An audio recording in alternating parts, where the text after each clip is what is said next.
Assalamualaikum warahmatullahi wabarakatuh. Alhamdulillahi rabbil alamin. Wassalatu wassalamu ala ashrafil mursalin. Nabiyyina wa maulana Muhammadin wa ala alihi wa sahbihi ajma'in.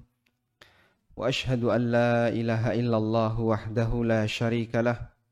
Wa ashhadu anna Muhammadan abduhu wa rasuluh. Sallallahu alaihi wa ala alihi wa sahbihi wa man tabi'ahum bi ihsanin ila yaumiddin. Alhamdulillah, puji syukur kita haturkan kehadirat Allah Subhanahu wa taala. Di pagi hari ini kita bisa belajar bersama di masjid yang diberi nama dengan Masjid Pojok. Kampung Pojok atau Masjid Pojok?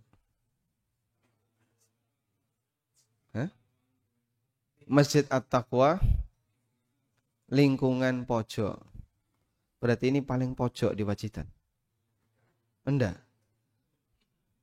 Namanya salah ini berarti. Rodok pojok mungkin lebih betul ya. Alhamdulillah dan Masya Allah semangatnya para ikhwah yang ada di sini untuk mengadakan kegiatan talabul ilmi, kegiatan belajar bersama luar biasa. Semoga Allah Subhanahu wa taala memberikan taufik bagi kita semuanya. Kita akan membahas tentang cara keluar dari riba. Nanti tidak perlu curhat ya, kalau saya sudah punya utang riba sekian. Karena kita rahasiakan aib kita masing-masing. Cuman kita perlu tahu bagaimana caranya agar kita bisa menjadi seorang muslim yang ketika mati tidak membawa dosa besar. Menjadi seorang muslim yang ketika mati tidak membawa dosa besar. Karena kita berharap dengan melepaskan semua bentuk dosa besar sebelum mendekati ajal, semoga nanti bisa mengantarkan kepada husnul khatimah. Yang bermasalah begini, siapapun yang punya utang dengan lembaga ribawi, lalu dia membayar cicilan. Dalam cicilan itu bisa dipastikan yang namanya cicilan ya, pokok cicilan sama dengan pokok plus riba. Sehingga kalau bulan ini selesai Oktober, masuk bulan baru, Anda menyerahkan cicilan pokok plus riba, maka berarti mengulang dosa besar berikutnya. Sampai cicilan itu selesai. Dan kondisi inilah yang dialami oleh kaum muslimin yang mereka punya sangkutan dengan utang ribawi. Nah, kita berusaha bagaimana caranya agar kemudian cicilan ini segera selesai, sehingga tidak lagi mengulang membayar riba setiap bulan. Karena kan jadinya dosa besar berulang setiap bulan.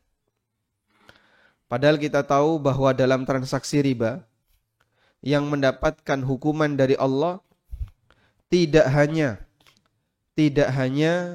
yang menerima riba, termasuk di antara yang mendapatkan hukuman adalah yang memberi riba. Sebagaimana disebutkan dalam hadis riwayat Muslim, dari sahabat Jabir bin Abdullah radhiyallahu anhuma, beliau mengatakan, la'ana Rasulullah sallallahu alaihi wasallam akilar riba wa mukilahu wa katibahu wa syahidai. Rasulullah sallallahu alaihi wasallam melaknat orang yang makan riba, berarti penerima. Wa mukilahu, yang memberi makan riba, berarti yang bayar bunga. Wa katibahu, tukang catatnya. Wa syahidai, dan dua saksinya. Wa qala hum sawa, dan beliau bersabda semuanya sama saja. Sehingga di posisi apapun ketika orang melakukan praktek transaksi riba semacam ini, maka semuanya terkena laknat dari Rasulullah sallallahu alaihi wasallam. Dan itu merupakan doa yang sangat menakutkan. Baik, karena itu kalau posisi kita sebagai pemberi makan riba, maka salah satu di antara resiko yang akan didapatkan adalah kita mendapatkan laknat dari Nabi SAW di saat kita menyerahkan riba. Jika itu berulang setiap bulan, bulan ini ada, bulan besok nyicil lagi, bulan besok nyicil lagi, sehingga dia selalu pecicilan ya, nyicil terus. Maka sepanjang dia nyicil itu berulang melakukan transaksi atau membayar sebuah bunga yang itu nilainya adalah dosa besar yang dilaknat oleh Nabi SAW setiap bulan. Bulan ini dilaknat, bulan besok dilaknat lagi, bulan besok dilaknat lagi, waliyadzubillah. Baik. Kemudian bagaimana cara agar kita bisa keluar dari lingkaran semacam ini? Bapak Ibu yang kami hormati, kalau kita berbicara tentang solusi agar keluar dari riba atau cara untuk meninggalkan riba, maka ada dua sudut pandang di sana. Yang pertama adalah sudut pandang dari lembaganya yang menerima riba. Yang kedua sudut pandang dari nasabahnya yang memberi makan riba. Karena keadaan mereka berbeda.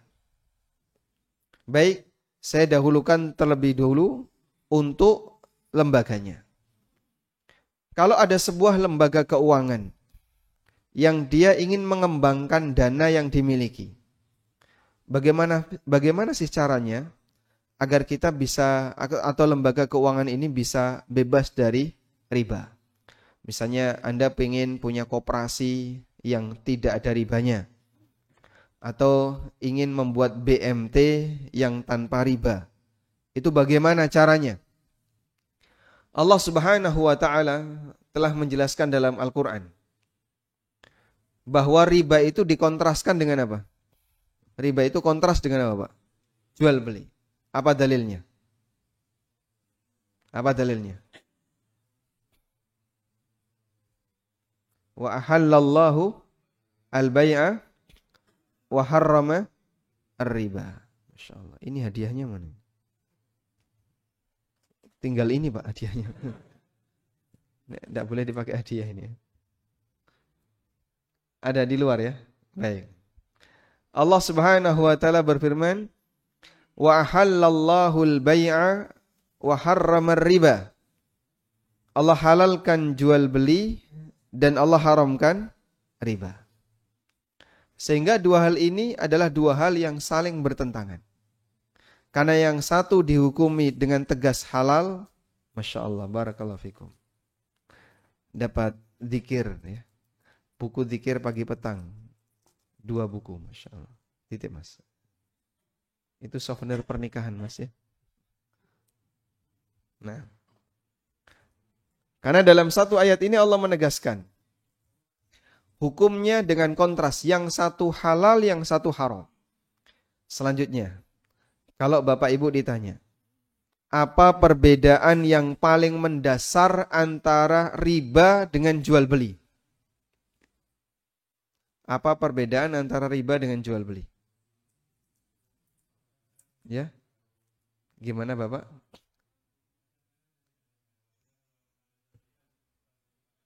Masya Allah. Kalau riba? Masya Allah. Bapak pernah ikut kajian saya berarti? Kok tahu jawabannya dari mana, Pak? Masya Allah. Langsung saya kasih hadiah utama ya. Barakallahu fiik. Masya Allah. Jadi jawabannya adalah ada barang dan tidak ada barang. Anda tidak perlu menjawab akadnya, karena ini jawaban terlalu normatif. Jawaban normatif itu tidak menunjukkan pembeda dengan yang lain. Jadi apa perbedaan yang paling mendasar antara riba dengan jual beli? Perbedaannya adalah dari sisi objeknya.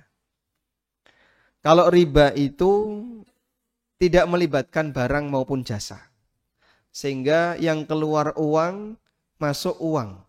Lembaga ini, BMT ini mengeluarkan uang, masuk kembali uang, kemudian nyiprat uang. Duit digesek dengan duit, nyiprat duit, duit cipratan ini panas. Karena itulah transaksi riba. Berbeda dengan jual beli. Kalau jual beli itu yang dikeluarkan barang, lalu nanti dapat uang plus keuntungan. Atau dia mengeluarkan jasa, dari jasa itu dia bisa mendapatkan bayaran. Sehingga kalau yang dipraktekkan adalah keluar barang atau jasa, lalu lembaga itu bisa mendapatkan uang, maka keuntungan dalam uang itu halalan thayyibah. Ada banyak orang yang tidak bisa membedakan antara riba dengan jual beli. Dan Allah telah menyinggung dalam Al-Quran. Sebagian masyarakat jahiliyah enggak bisa membedakan antara riba dengan jual beli. Allah berfirman, "Dzalika bi'annahum qalu innamal bai'u mithlur riba." Hal itu disebabkan karena mereka mengatakan jual beli itu sama seperti riba. Wa ahallallahu al-bai'a wa harrama riba. Padahal Allah halalkan jual beli dan Allah haramkan riba. Maka kalau seorang muslim ditanya tentang perbedaan jual beli dan riba, kok enggak bisa jawab? Jangan-jangan mirip seperti ini. Dzalika bi'annahum qalu innamal bai'u mithlur riba, karena mereka mengatakan bahwasanya jual beli seperti riba, padahal keduanya ini saling berbeda. Baik. Perbedaan yang paling mendasar tadi ada pada objeknya. Karena itu kalau kita punya lembaga keuangan, apapun namanya, baik BMT, koperasi, bahkan andaikan sampai bisa jadi bank, maka untuk bisa menjadi lembaga keuangan yang sesuai syariah, kata kuncinya satu. Kamu menjual apa, kamu memberikan jasa apa. Sehingga orang tidak bisa mendapatkan keuntungan hanya dalam bentuk uang. Saya ngasih uang, nanti uang saya akan bekerja, lalu saya dapat uang. Itu tidak bisa.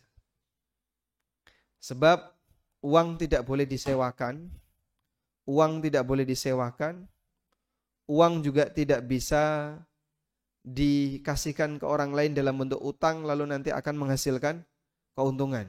Sebab kita punya kaidah, setiap keuntungan dari transaksi utang adalah riba. Kullu qardin jarra manfaatan fahiyar riba. Semua transaksi utang yang menghasilkan manfaat, maka nilai manfaat itu adalah riba. Baik, bisa dipahami di sini? Nah, sekarang masih meninggalkan pertanyaan.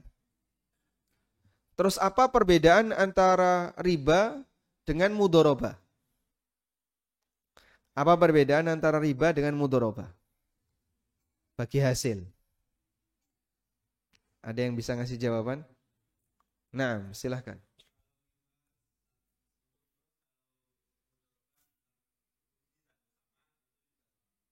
Kalau riba untung terus,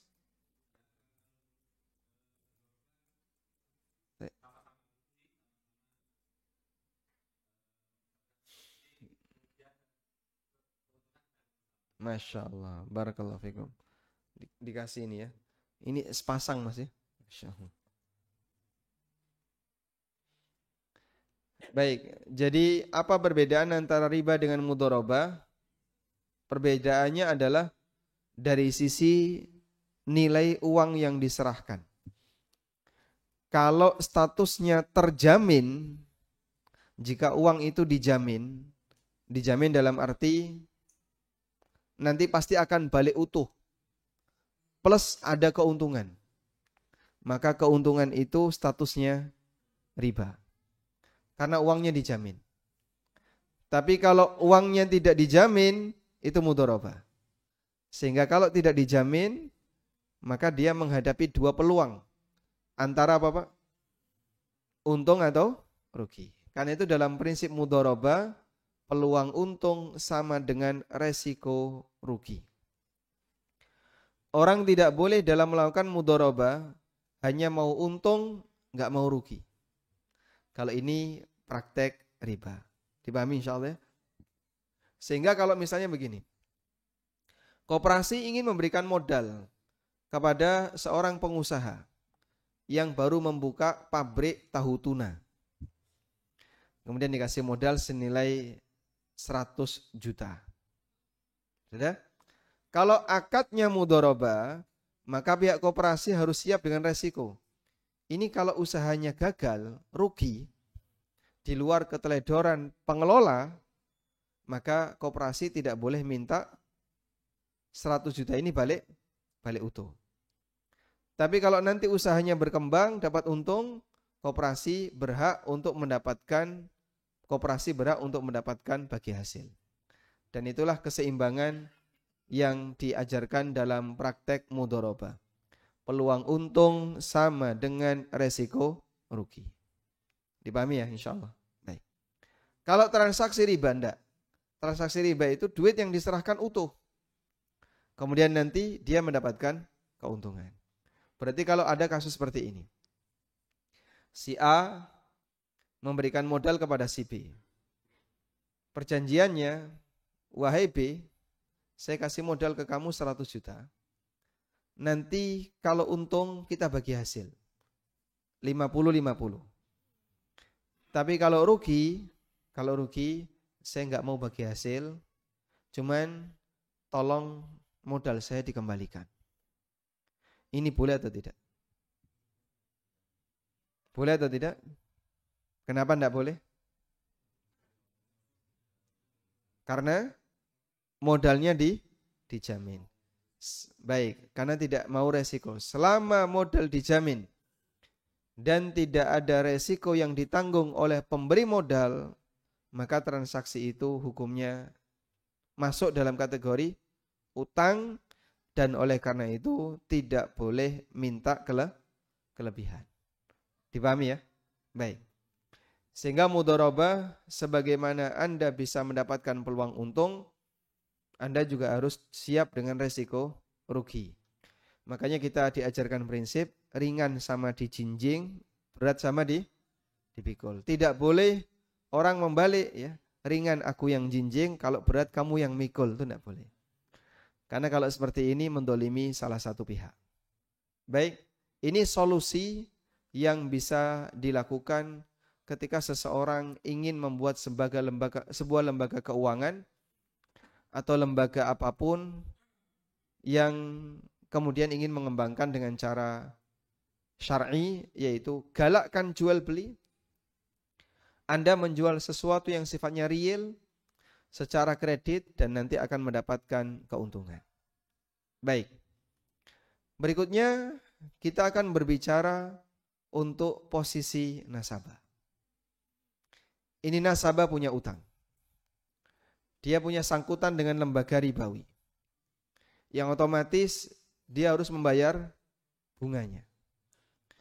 Ada solusi yang sifatnya terbatas pribadi, ada solusi untuk sebuah komunitas. Saya dulukan solusi untuk yang sifatnya terbatas pribadi. Kalau Anda menjadi korban dalam kasus semacam ini, apa yang harus kita lakukan? Kaum muslimin yang kami hormati, bahwa dalam sebuah akad, kesepakatan itu boleh berubah. Kesepakatan itu boleh berubah, tergantung kesepakatan kedua belah pihak. Sehingga misalnya, dulu saat akad, si fulan ini, si A ini harus bayar riba. Kemudian setelah dilakukan perubahan, si fulan atau si A ini ingin agar ribanya dihapuskan. Boleh atau tidak kayak gitu? Boleh. Yang penting keduanya saling sepakat. Sudah? Oleh karena itu, apabila ada orang punya utang bank atau lembaga ribawi dan dia ingin menghapuskan ribanya, maka dia bisa sampaikan kepada lembaga keuangan itu. Saya ingin bayar pokoknya saja dan tidak mau bayar bunganya. Sudah? Kira-kira di Indonesia ada enggak bank seperti itu, Pak? Ora gelem ya? Ada kayak gitu? Bank Thoyib.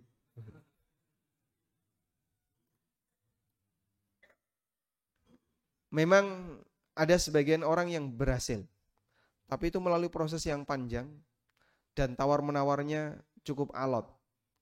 Biasanya begini, kalau nasabah itu sudah dianggap sebagai NPL, non-performance loan, utang yang tidak bisa ditagih, itu akan menurunkan kualitas dari bank, prestasi bank turun. Dan bagi bank ini penyakit. Maka semakin banyak NPL, semakin menurunkan tingkat kualitas bank.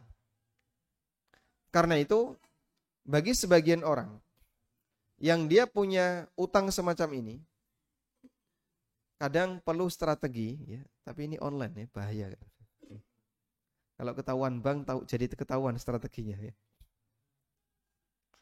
Kadang perlu strategi gimana caranya agar dia bisa lebih kuat dalam menawar, sehingga nanti minta kepada pihak bank, saya hanya mau bayar pokoknya saja, tapi untuk bunganya saya tidak mau bayar. Ada sebagian yang berhasil, meskipun banyak yang gagal. Nah, kami di Jogja itu ada komunitas kecil-kecilan ya. Namanya IBR, Indonesia Bersih Riba. Dan beberapa anggota IBR adalah mantan bankir yang dia bisa memediasi antara nasabah dengan pihak bank. Karena dia bisa tahu celah. Kira-kira celah mana di mana bisa ditawar nilai bunganya. Kurang lebih begini, butuh pendampingan untuk kemudian melakukan penawaran kepada pihak bank. Kalau itu bisa dilakukan, walhamdulillah. Kalau nggak bisa, minimal nilai bunga itu diturunin, Pak. Minimal nilai bunga itu diturunin. Sehingga misalnya bunganya masih 50 juta. Kalau bisa diturunkan sampai tinggal 20 juta, 30 juta, alhamdulillah, itu akan mengurangi kualitas dari dosa riba yang harus dibayarkan oleh nasabah. Baik, ini solusi yang terkait pribadi. Lalu bagaimana kalau solusinya sifatnya komunitas? Kalau solusinya sifatnya komunitas, kadang ada orang yang pingin dia itu segera menutupi utangnya. Cuman dia nggak punya dana yang cukup untuk menutupi utang. Apa yang harus dilakukan? Apakah utang lembaga yang lain untuk menutupi utang yang pertama? Jadinya gali lubang, tutup luang. Utang untuk menutupi bunga.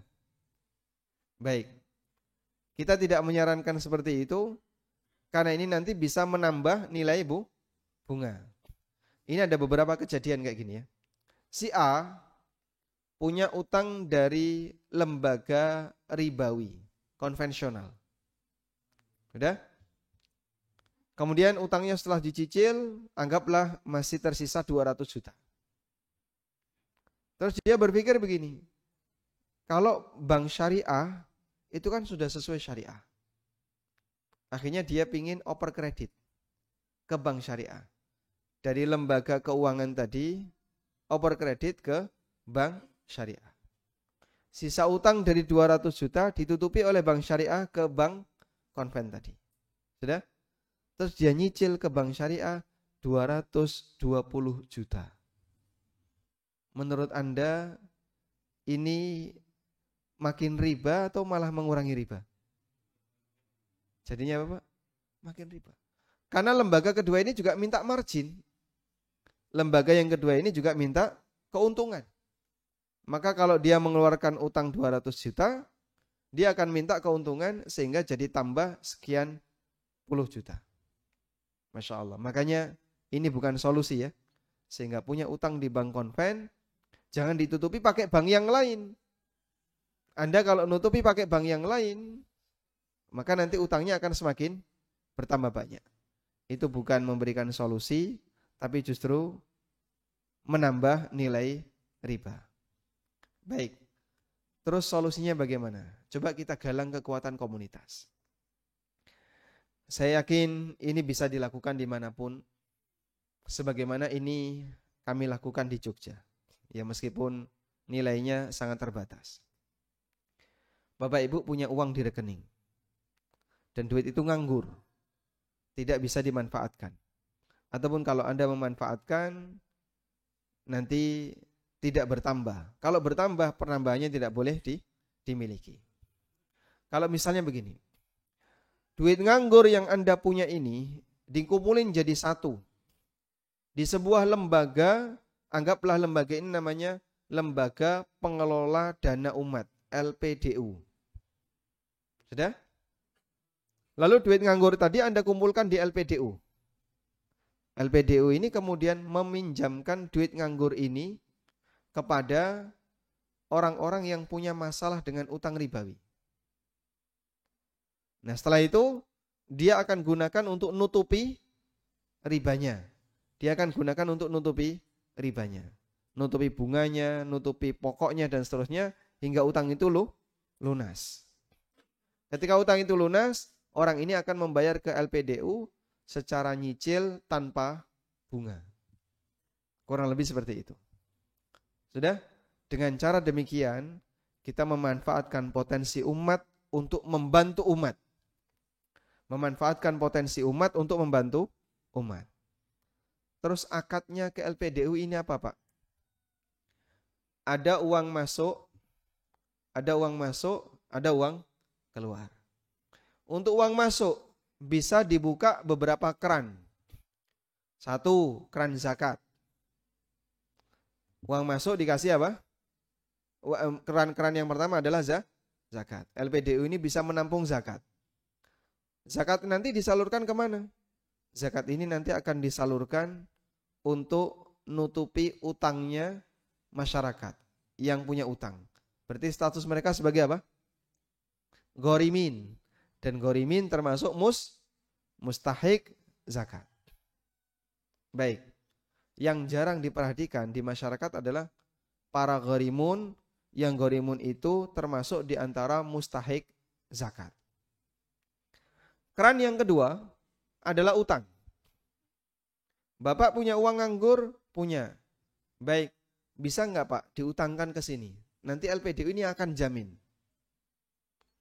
Uang Bapak akan kami kembalikan. Tapi mohon maaf, kalau diutangkan ke sini Pak, minimal 2 tahun. Biar nanti bisa diputar ke yang lain. Tapi kalau hari ini utang, besok ditagih lagi ya jangan. Karena enggak memberikan pengaruh sama sekali. Bapak minimal utangkan selama 2 tahun dan siap tidak ada pertambahan sedikit pun. Nanti ketika 2 tahun akan dikembalikan utuh sebagaimana dana yang kemarin diberikan. Sudah? Diterbitkanlah surat utang. Ada yang ngasih 500.000, ada yang ngasih 1 juta, ada yang ngasih 2 juta dan seterusnya. Kumpul di LPDU ini. Sudah? Keran yang ketiga. Wakaf tunai. Wakaf tunai itu apa Pak? Orang wakaf tapi dalam bentuk duit. Orang wakaf tapi dalam bentuk uang, dalam bentuk duit. Misalnya, si A ikut wakaf. Senilai berapa? 500.000. Saya wakaf 500.000. Sudah? Masuk ke LPDU ini. Baik. Sekarang perbedaan masing-masing apa Pak? Kalau zakat hanya boleh disalurkan kepada mustahik, yaitu para ghorimin. Dan nanti jadi hak milik ghorimin. Nggak balik lagi ke LPDU ini. Kalau kemudian utang, nanti dikembalikan lagi ke LPDU. Lalu LPDU mengembalikan kepada masyarakat yang memberi utang. Kalau wakaf, ini diserahkan ke LPDU, dikeluarkan untuk kaum muslimin, nanti balik lagi ke LPDU, tapi muter lagi. Itu wakaf. Karena wakaf tidak boleh dikembalikan kepada wakifnya yang memberi wakaf. Paham insyaallah ini? Baik. Keran yang lain bisa dipakai untuk menampung riba. Anda punya rekening, di rekening Anda ada bunganya, maka bunganya bisa ditaruh di LPDU ini. Fungsinya apa nanti Pak? Kalau ada orang yang sudah menawar ke bank, bunganya nggak bisa hilang, maka bunga tadi bisa ditutupi pakai bunga yang lain.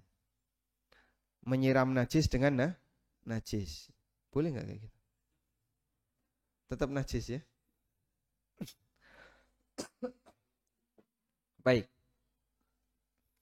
Ini yang bisa dilakukan. Nah, selanjutnya uang keluarnya ini nanti kalau zakat disalurkan kepada ghorimin, nggak balik.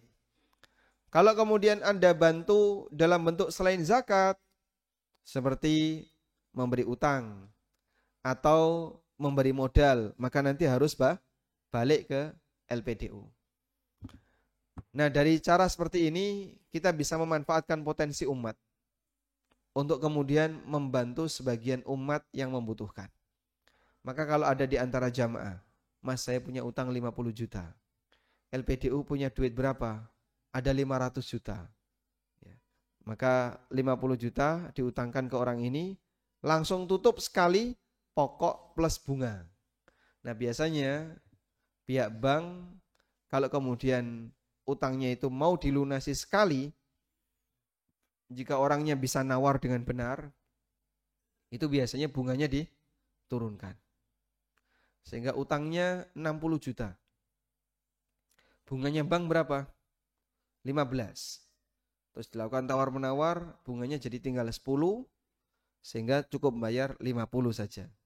Seperti itu bisa dilakukan di sebagian bank agar orang bisa lebih cepat keluar dari lingkaran riba, tapi butuh dana umat tadi. Butuh dana umat. Saya kira untuk komunitas yang kecil, misalnya di teman-teman di Pacitan atau di tempat yang lain, ini bisa kita galakkan. Nanti ada satu ustadz yang bisa membina dan sekaligus menjadi penjamin. Karena kalau yang jamin komunitas itu biasanya akan lebih dipercaya. Baik, insya Allah seperti ini bisa nggak dibangun, Pak? Atau sudah ada? Belum ada? Belum. Semoga ini nanti bisa diwujudkan dan niatnya dalam rangka untuk membantu. Allah Subhanahu wa taala memberikan janji dalam hadis Nabi sallallahu alaihi wasallam, "Wallahu fi aunil 'abdi ma kana al-'abdu fi auni akhi." Allah akan menolong hambanya selama sang hamba menolong saudaranya. Wallahu a'lam. Walhamdulillahirabbil alamin. Cukup jemaah. Demikian sebagai pengantar dan masih ada sisa waktu, kami persilahkan bagi teman-teman yang mau menyampaikan sesuatu, kami silahkan. Wassallallahu ala nabiyina Muhammadin wa ala alihi wa sahbihi wasallam. Alhamdulillah.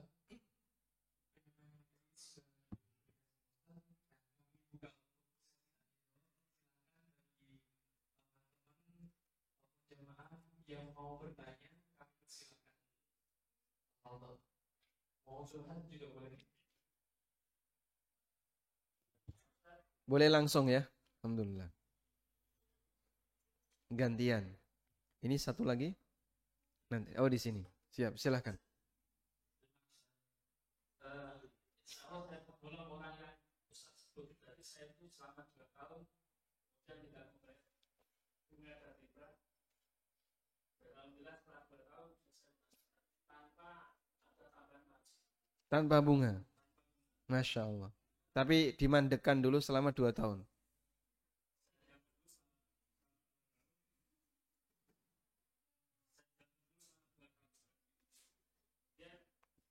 Setelah itu alhamdulillah saya dapat saya bisa nambah karena yang disampaikan Ustaz Fatul itu setidaknya sekitar 10 juta maksud saya.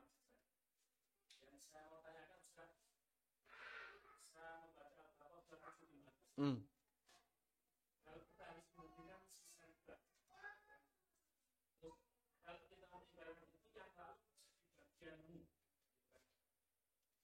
dan itu terserah Allah urusannya. Itu maksudnya apa? Urusan itu terserah Allah itu urusannya seperti apa? Bagaimana dengan harta yang saya miliki setelah saya berhenti dari kita? Karena Ustaz dari hasil Masya Allah. Bangun rumah, punya villa, bangun perusahaan. Barakallahu fiik. Baik.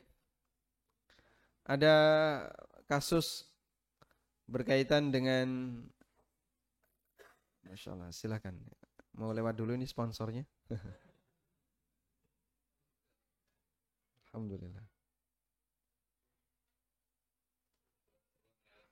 Baik. Mungkin tidak dibuka dulu ya. Nanti tetap disimpan tertutup. baru dibuka selesai kajian insyaallah. Nah,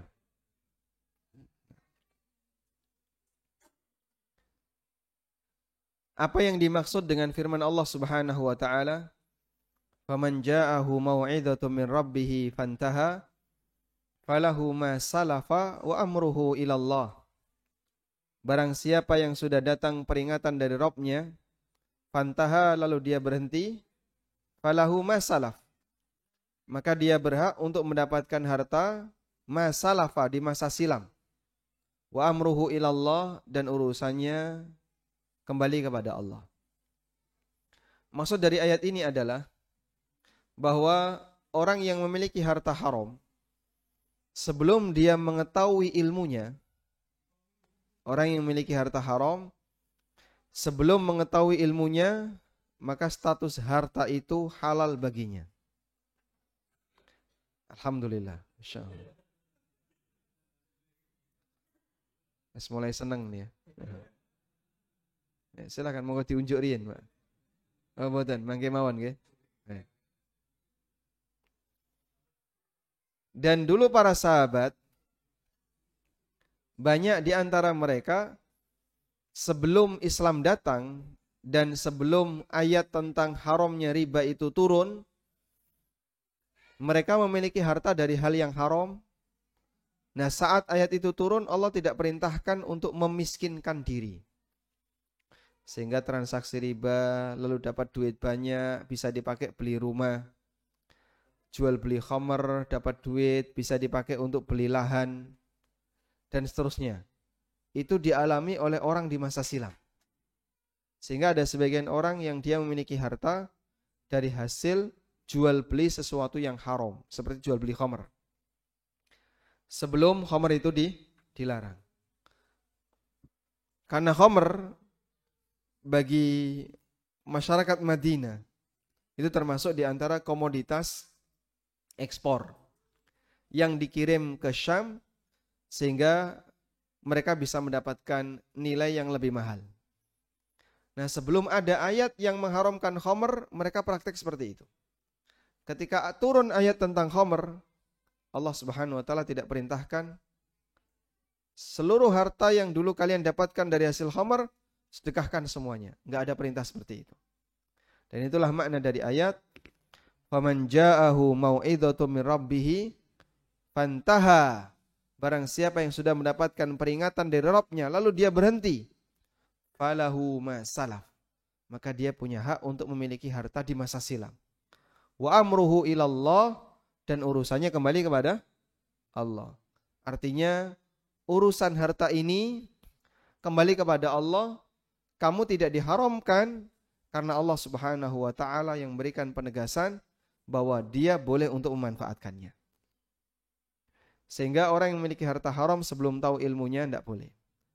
Tapi kalau sudah tahu ilmunya, sudah ngerti itu haram dan dia tetap mengambilnya, maka dia berdosa besar. Faman 'ada faulaika ashabun nar hum fiha khalidun. Dan siapa yang balik lagi, maka dialah penduduk neraka. Sehingga wis ngerti riba, sik diterusno.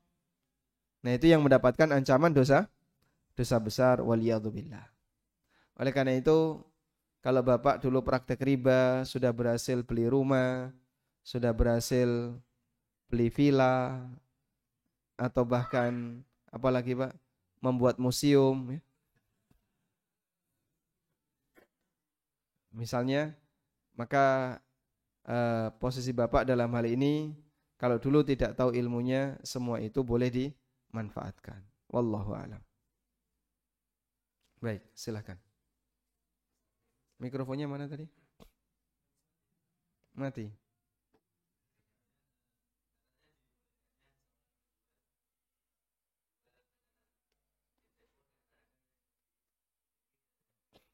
Mm-mm.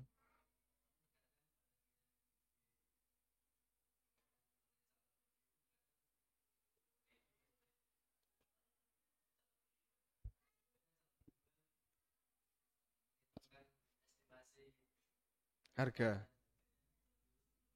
Baik.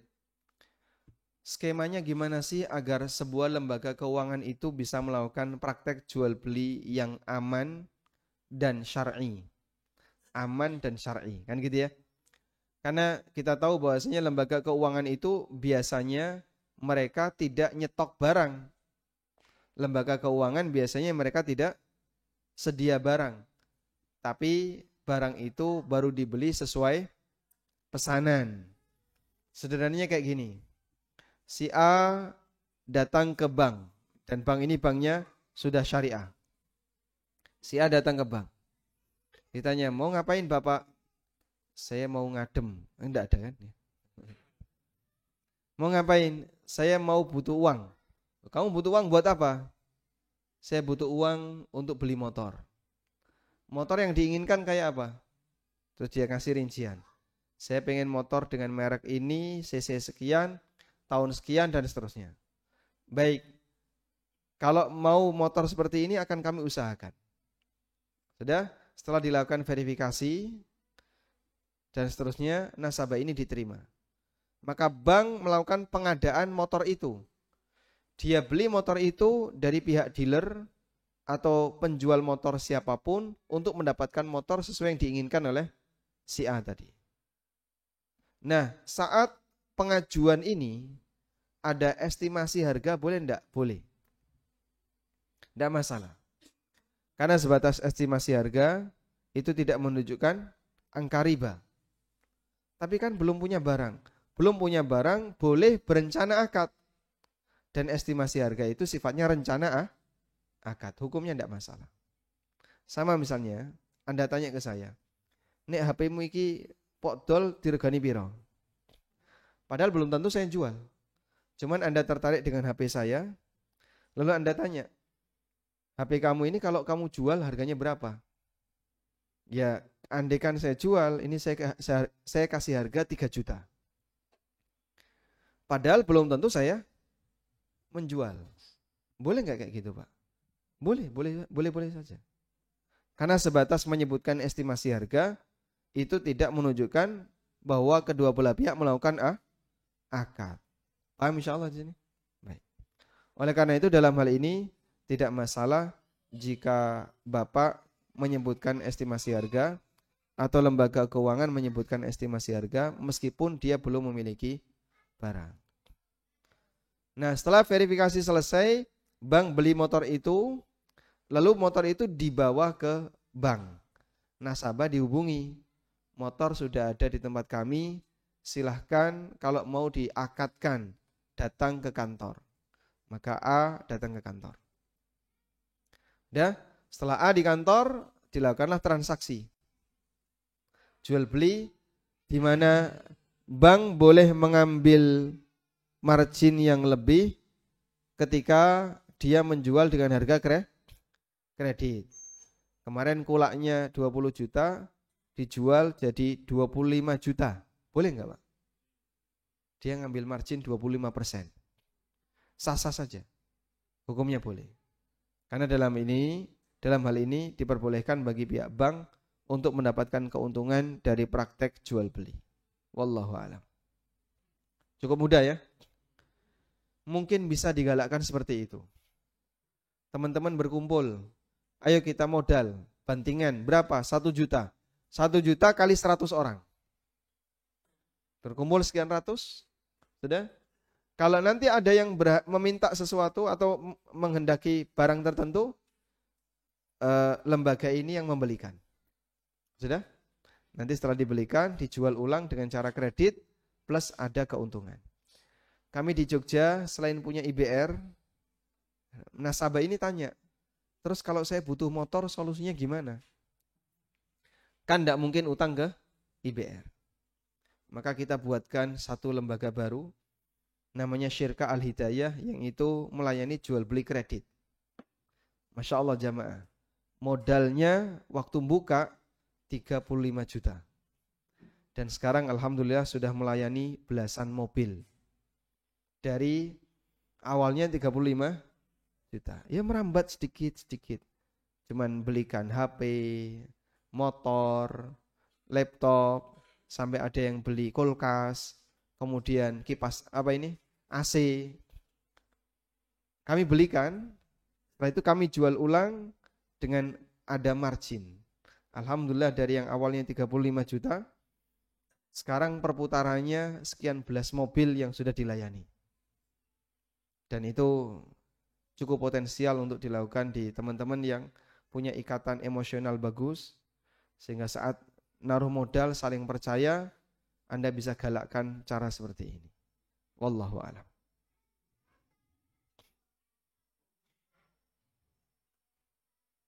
Ya, itu tadi jawaban Ustaz. Mungkin ada yang lainnya yang mau bertanya.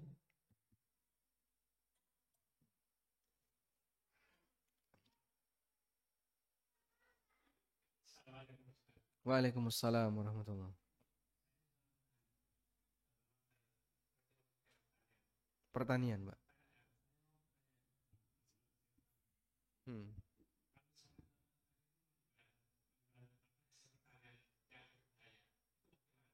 Menjual hasil pertanian berbahaya. Niku tanduran apa niku, Pak?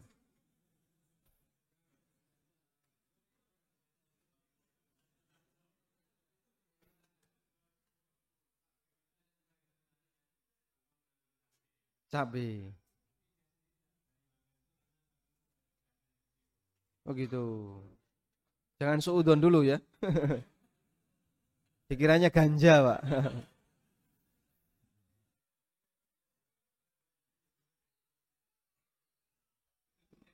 Baik. Berarti cabe tapi saat menanam pakai obat. Namun penggunaan obat itu kan terukur ya. Sing nandur ae rawani mangan. Masya Allah. Sampai saat ini saya juga nggak berani makan, Pak. Karena cabe tok rawani aku. Nek campur gorengan wani, Pak. Baik. Mungkin hampir semua yang ada di masyarakat kita seperti itu, Pak. Tidak hanya cabai ya, termasuk buah-buahan dan seterusnya. Semangka, sayur, semuanya disemproti. Makanya ketika itu dijual, barangkali perlu ada petunjuk pengamanan. Barangkali ada petunjuk pengamanan, misalnya tolong dicuci dulu sampai bersih, baru kemudian dimakan dan seterusnya. Selama itu tidak memberikan efek samping racun yang berarti bagi fisik manusia, insya Allah hukum asalnya boleh dijual. Karena kita tidak boleh menjual sesuatu yang membahayakan orang lain ya. Misalnya menjual racun untuk ngeracuni manusia itu tidak boleh, Pak ya. Tapi kalau ini mengandung sedikit racun, hampir semua obat ya yang dikonsumsi manusia ada unsur misalnya antibiotik ya, itu kan mengandung racun. Cuman itu bermanfaat bagi badan dan nanti akan dikeluarkan. Setelah proses akan dikeluarkan, dibuang. Kemampuan badan manusia barang-barang atau zat yang tidak dibutuhkan oleh tubuh itu akan dibuang. Selama dosisnya tidak berlebihan, aman bagi badan, menurut standar para ahli, insya Allah tidak masalah. Makanya obat kan ada dosis letal, ya, yang itu kalau dilampaui bisa menyebabkan kematian. Karena kalau sampai titik ini racunnya semakin kuat dan itu bisa menyebabkan kematian. Kalau nggak sampai demikian, insya Allah tidak masalah. Masya Allah. Jadi Bapak silahkan bertahan menjadi petani. Karena coba yang masih remaja, ada nggak yang punya cita-cita jadi petani? Ada anak SD ditanya sama gurunya, apa cita-citamu? Jadi petani. Diseneni karo gurune, Pak. Cita-cita kok petani. Lah memangnya kenapa? Hah? Dianggap sebagai cita-cita yang kurang bagus gitu ya. Makanya petani ini lambat laun langka ini ya. Jadi manusia langka nanti. Padahal mereka lah yang menyumbangkan sumber pangan bagi masyarakat. Masya Allah, barakallah fiik. Cukup. Para penanya tadi dapat tadi ya. Tadi sebelah utara.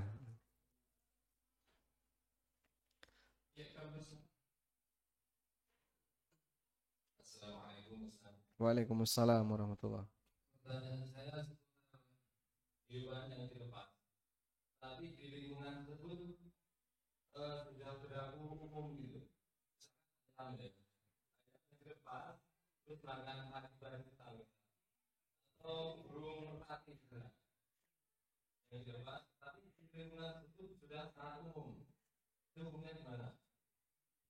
Kelak dari lingkungan itu menjadi tanggung jawab pemiliknya atau gimana?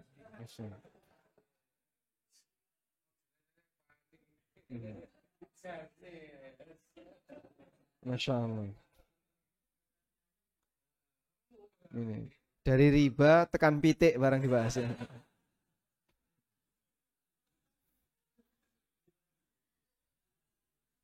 Nah, ada beberapa kaidah yang diberikan oleh Rasulullah sallallahu alaihi wasallam. Beliau pernah mengatakan al-ajma jubarun. Binatang yang tidak berakal itu jubar. Yang dimaksud jubar adalah dia tidak boleh dimintai ganti rugi. Nah, para ulama memahami terkait hadis ini bahwa orang yang punya binatang yang suka mengkonsumsi dan makan tanaman orang lain itu dibagi menjadi dua. Yang pertama, jika lepasnya itu malam hari, misalnya orang punya kambing, terus malam hari lepas, akhirnya makan tanaman tetangganya, makan tanaman orang lain. Maka pemilik kambing wajib ganti rugi. Karena normalnya yang namanya kambing malam hari itu di kandang, bukan dilepas. Baik. Kalau kemudian lepasnya siang hari, maka yang punya tanggung jawab untuk menjaga adalah pemilik lahan.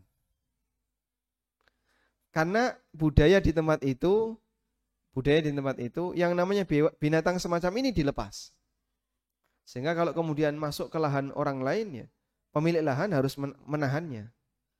Dia gusah atau ngasih bambu atau apa agar tidak dimasuki oleh binatang.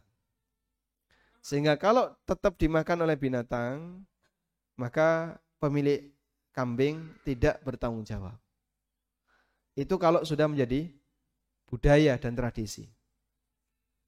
Oleh karena itu, dalam hal ini seperti burung merpati yang dilepas, lalu apalagi Pak? Ayam ya.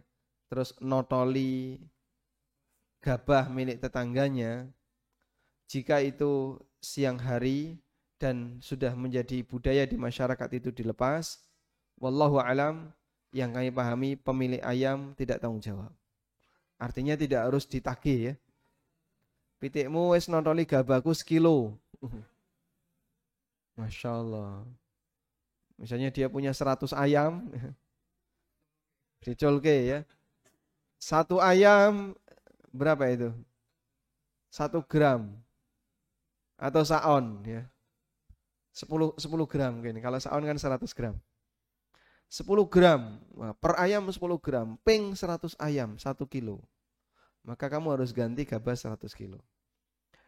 Dan Rasulullah SAW menyebutkan, apabila ada seorang muslim yang menanam tanaman apapun, kemudian diambil oleh orang lain atau dimakan oleh binatang, kana lahu bihi sadaqah, maka itu menjadi sedekah baginya. Yang bisa jadi dia belum sedekah, maka sedekahnya diambil secara langsung oleh binatang.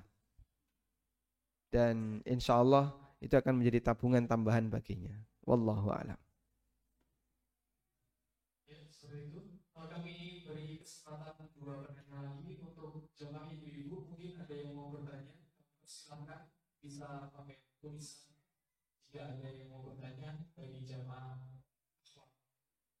ini beri kesempatan 2 pertanyaan lagi untuk Assalamualaikum Ustaz. Waalaikumsalam warahmatullahi. Nasihat yang baik apabila seorang ayah terkena utang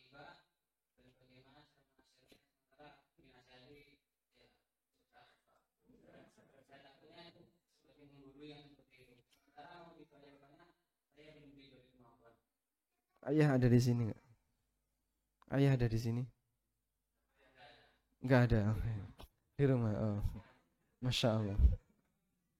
Atau coba bicara di depan ini sampaikan ke ayah. Nanti linknya tinggal kasihkan ke ayah. Berat ya? Masya Allah. Baik. Ya ini seperti tadi malam Pak ya. Antara suami istri saling mengadu ketika di forum pengajian. Anak dengan orang tua juga seperti itu. Kalau Anda bicara bagaimana caranya, sebenarnya kaitannya dengan ini kan ada dua ya. Materi dan metode. Kalau bicara materi, mungkin Ustadz bisa ngasih jawaban. Para Ustadz akan menyampaikan, kamu sampaikan ini. Ini dalil-dalil tentang haramnya transaksi riba. Bahaya dan ancaman bagi mereka yang melakukan transaksi riba. Ditunjukkan. Ya, itu materi. Tapi bagaimana metodenya, seharusnya anak lebih paham. Karena anak kan lebih ngerti karakter orang tuanya. Atau sebaliknya, orang tua lebih ngerti karakter anaknya. Gimana caranya? Nah itu bicara metode. Tapi kalau materinya, Anda bisa sampaikan beberapa dalil yang menyebutkan tentang bahaya, riba, kemudian ancaman riba, dan seterusnya. Nah biasanya kalau anak itu menyampaikan, mungkin kurang dipercaya. Kowe iki sapa? Anakku. Terus apa lagi? Kok tiba-tiba nggurui bapakmu? Gak dipercaya ya? Maka sebagai solusi silahkan diajak untuk ikut kajian. Terus sampaikan kepada Ustadz, Pak Ustadz, bapak saya seperti ini. Tanpa nyebut nama ya. Saya namanya si A, bapak saya si B. Jangan ya. Nanti beliau sakit hati. Jadi cukup ada orang seperti ini. Barangkali Ustadz bisa kasih nasihat. Alhamdulillah orangnya ada di sini. Sehingga kalau Anda menyampaikan itu, mungkin nanti Ustadz akan memberikan nasihat. Semoga bisa menyadarkan yang bersangkutan. Masya Allah. Barakallahu fiik. Atau link kajian ini kasihan ya. Ada banyak kajian tentang masalah riba. Anda bisa potong, kasihkan ke beliau. Waalaikumsalam warahmatullahi wabarakatuh.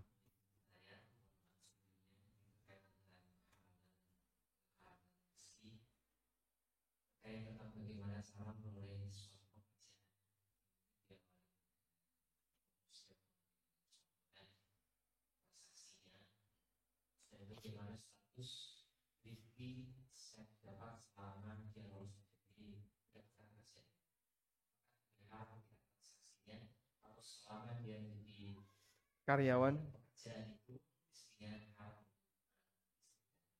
Beliau karyawan swasta atau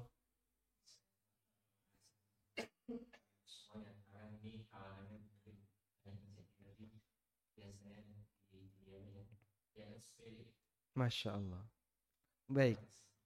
Ini pernah saya bahas di buku saya Fikih ASN. Bagi yang mungkin pernah ikut kajian online di ANB Channel, bedah buku Fikih ASN, poin ini ada. Tentang hukum orang yang bekerja, tapi saat melamar pekerjaan pakai sogok. Sampai kemudian dia diterima. Kemudian dia mendapatkan gaji. Gaji dia ini halal atau haram? Baik. Pertama, saya ingin menyampaikan bahwa jawaban ini berlaku bagi mereka yang sudah punya kasus. Bukan untuk mengajak agar Anda punya kasus. Sehingga yang belum berkasus, jangan ikut-ikutan. Ya? Sehingga jawaban ini hanya khusus bagi yang sudah punya kasus. Yang dulu waktu daftar jadi PNS atau jadi karyawan, pakai sogok, akhirnya dia diterima, dan sekarang dia jadi karyawan di situ, dapat gaji tiap bulan. Apa hukum terhadap gaji yang dia dapatkan? Ada beberapa fatwa yang disampaikan oleh para ulama dalam hal ini, dan kesimpulannya bahwa hukum gaji yang didapatkan adalah halal. Loh kok bisa Pak? Dia masuk pakai sogok. Sebab dia digaji itu bukan karena sogoknya. Dia digaji karena kerja. Sehingga dia bulan ini bekerja, lalu dikasih gaji 3 juta. Bulan depan kerja lagi, dikasih gaji 3 juta lagi. Maka dia dikasih 3 juta disebabkan karena dia bekerja selama 1 bulan. Gaji yang dia dapatkan itu bukan termasuk di antara sesuatu yang haram. Makanya kalau dia tidak kerja selama waktu tertentu dan itu tidak ada udzur, dia bisa diskors. Dan kadang ketika dia diskors lalu dia nggak dikasih gaji oleh perusahaan. Karena itu haknya perusahaan. Maka dalam kasus ini, jika orangnya tidak bekerja atau bekerja lalu dia mendapatkan gaji, maka insya Allah gajinya halal. Berarti kalau kayak gitu Pak, mari kita nyogok bareng-bareng untuk dapat kerjaan. Bukan. Ini penjelasan untuk mereka yang sudah punya kasus, bukan mengajak untuk berkasus. Paham insya Allah? Alhamdulillah. Barakallahu fiikum. Kita sampai jam berapa? 5:30 ya. Kurang 2 menit lagi, silahkan. Silakan kita cukupkan untuk sesi tanya jawabnya. Tapi ini adalah satu pertanyaan dari untuk mendapatkan buku. Masya Allah. Buku ini judulnya apa Pak? Kelihatan enggak? Baik. Ada yang berasal dari luar Pacitan? Bukan yang domisili sini. Yang Anda dari luar datang ke sini untuk ikut daurah? Enggak ada ya? Dari Peraci ada? Enggak ada. Baik. Pertanyaannya. Sebutkan cara yang syar'i ketika lembaga keuangan atau bank atau BMT atau koperasi ingin membuat skema yang syariah agar bisa mendapatkan keuntungan. Sebutkan cara yang syar'i. Baik, silakan. Harus caranya gimana? Tahapan pertama gimana?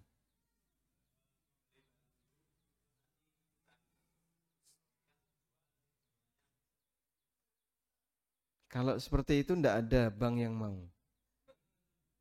Yang kira-kira real bisa dijadikan solusi.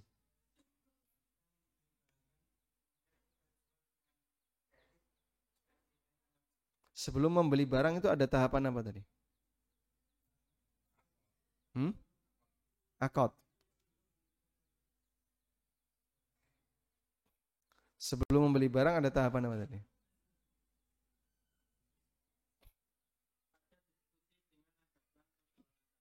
Diskusi di masjid atau di mana? Di kantor. Maksudnya diskusi gimana?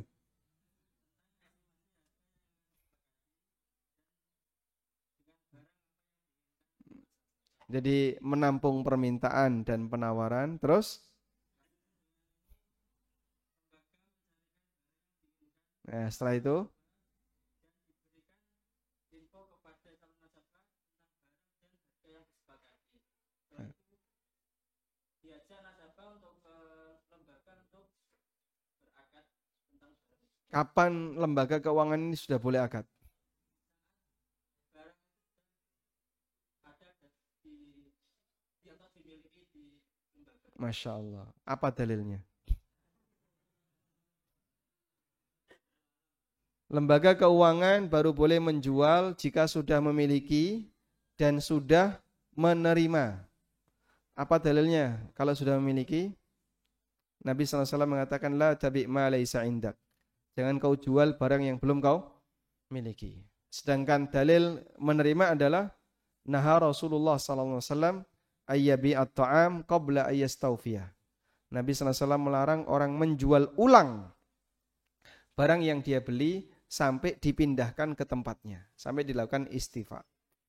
Sehingga harus dibeli, dibawa dulu ke kantor, baru dijual. Dipahami insyaallah? Alhamdulillah. Silahkan kasih hadiah buku ini ya. Walhamdulillahirabbil alamin. Alhamdulillahirabbil alamin.